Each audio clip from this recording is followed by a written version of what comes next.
आज एक बहुत ज़रूरी बात लेके आया हूँ आपके बीच में। इस वीडियो को अंत तक ज़रूर देखें, पूरी ज़रूर देखें, क्योंकि इसमें एक बहुत ज़रूरी बात आपको बताने वाला हूँ। आज से कुछ दिनों पहले की एक घटना है। यहाँ मेघनगर के नौगावा से एक परिवार मजदूरी करने के लिए गुजरात जाता है। गुजरात के मोरबी में मजदूरी कर रहा होता है।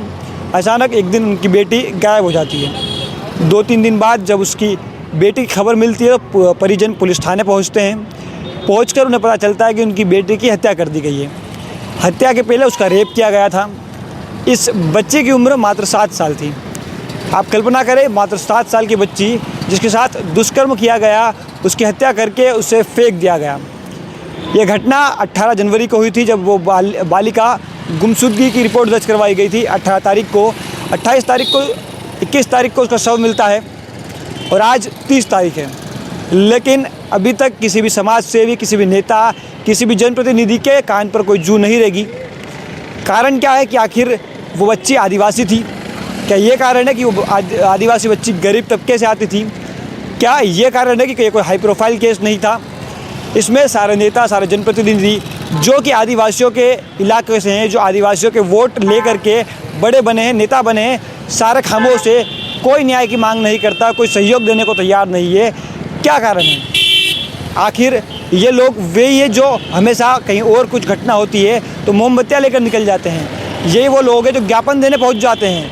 यही वो लोग हैं जो पूरा का पूरा जो है देश अपने सिर पर उठा लेते हैं। लेकिन आज जब उनके ही तबके की, आज उनके ही इलाके की बच्ची के साथ ऐसी खतरनाक, ऐसी शर्म वाली घटना हुई है जो कि किसी को भी अंदर से हिला के रख दे, उस पर सब मौन है। चाहे समाज सेवी हो, चाहे नेता हो, जो युवा भी हैं आज के, हर युवा को मैंने देखा स्टेटस लगाते हैं, स्टोरीज डालते हैं कि जस्टिस फॉर इसके लिए, जस्टिस उसके लिए।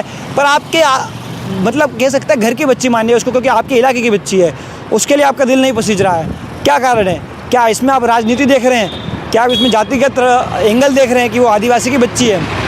अगर आप इन सब में भी ये एंगल देखते हैं तो आप पर शर्म आनी चाहिए, क्योंकि ये जो घटना हुई है ये आज इस बच्चे के साथ हुई है, कल आपके साथ हो सकती है, कल आपके किसी और बच्चे के साथ हो सकती है। तब क्या आप यही जातिगत समीकरण ढूंढेंगे? तब क्या आप राजनीतिक लाभ हानि देखेंगे? मुख्यमंत्री शिवराज सिंह चौहान, जो खुद को अपना पूरे प्रदेश का मामा कहते हैं, उसकी भांजी, छोटी सी भांजी के साथ ये घटना हो गई। उन्होंने कोई ट्वीट नहीं किया, कोई संवेदना नहीं दी, कोई सहायता नहीं दी, कोई कार्रवाई की आदेश नहीं दिया। पुलिस भी 2-3 दिन बाद जब उनको पीएम रिपोर्ट मिलती है तो कहती है कि जाकर आप इसके लिए उनको बच्चों जो परिजन थे उनको वापस बुलाइए ताकि हम धाराएँ बढ़ा सकें। तो क्या पहले पुलिस सो रही थी जो उनको समझ नहीं पड़ी? तो काफ़ी सारी चीज़ें हैं जो इसमें आप कह सकते हैं कि कॉन्ट्रास्टिंग है। काफ़ी चीज़ें हैं जो शर्म आने जैसी है। सांसद महोदय इस क्षेत्र के हैं, उन्होंने अभी तक इस मामले में कोई सूद नहीं ली है। क्या वे इसलिए नहीं बोल रहे कि दोनों राज्यों में उनकी बीजेपी की पार्टी है, बीजेपी के जिला अध्यक्ष की तरफ से कोई बयान नहीं आया है? सारे बड़े नेता खामोश हैं। क्या इसीलिए कि उनकी पार्टी थी दोनों राज्यों में? लेकिन क्या ऐसे मामलों में भी आप पार्टी देख के बोलेंगे? यही आपकी जो मानवता है। देखिए, मुझे किसी से कोई पर्सनल व्यक्तिगत दुश्मनी नहीं है या कोई किसी के व्यक्तिगत नहीं, लेकिन जब ये समाज सेवी जो बड़े बनते हैं, जो नेता बड़े बनते हैं इन आदिवासियों के ही दम पर, उन्हीं आदिवासियों की ऐसी उपेक्षा की जाए। और आदिवासियों से बड़ी बात है मानवता, कि उस 7 साल की छोटी सी बच्ची के साथ जब ऐसी घिनौनी हरकत हुई तो कोई भी समाज का प्रबुद्ध आदमी इस पर बोलने को तैयार नहीं है।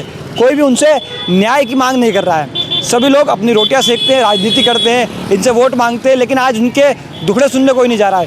ये युवा भी जो मेरी इस वीडियो को देख रहे हैं, वो ये बात ध्यान रखें, आप हर किसी के चीज़ पर स्टेटस डालते हैं, लेकिन आप न्याय के लिए कोई आवाज़ नहीं उठा रहे हैं। आप लोग भी सड़कों पे नहीं आ रहे हैं, आप लोग भी अपने जनप्रतिनिधि से इस बात पर मांग नहीं कर रहे हैं। तो आप भी ये सुन लीजिए कि आप भी इस समाज में एक शांत मुख दर्शक की तरह, इसके अलावा आप कुछ भी नहीं है। आपको समझना होगा कि ये कोई छोटी घटना नहीं है। अगर ऐसी घटना किसी हाई प्रोफाइल व्यक्ति के साथ होती है या किसी समाज के इस अन्य वर्ग के साथ होती है तो आज आप सभी मोमबत्तियाँ लेकर निकल गए होते। मुझसे बात उन समाज सेवियों से भी मैं जाकर प्रश्न पूछूंगा ज़रूर कि आज वो क्यों खामोश हैं?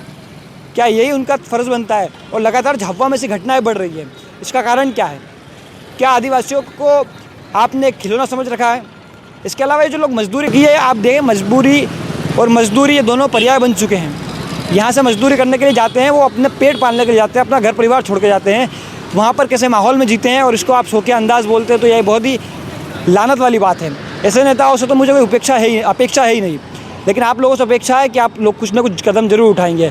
आप लोग इस बात को समझेंगे कि ये कोई छोटी घटना नहीं है, ये कोई मामूली बात नहीं है। इस पर आप आवाज़ ज़रूर उठाएं और उस व्यक्ति को जिसने ये घटना करी, जिसने ये कृत्य करा, उसको फांसी की सज़ा के अलावा कोई और सज़ा ना मिल पाए और जल्द से जल्द उसे फांसी मिले, इसके लिए आप कुछ ना कुछ ज़रूर करें। यही आपसे मेरी विनती है।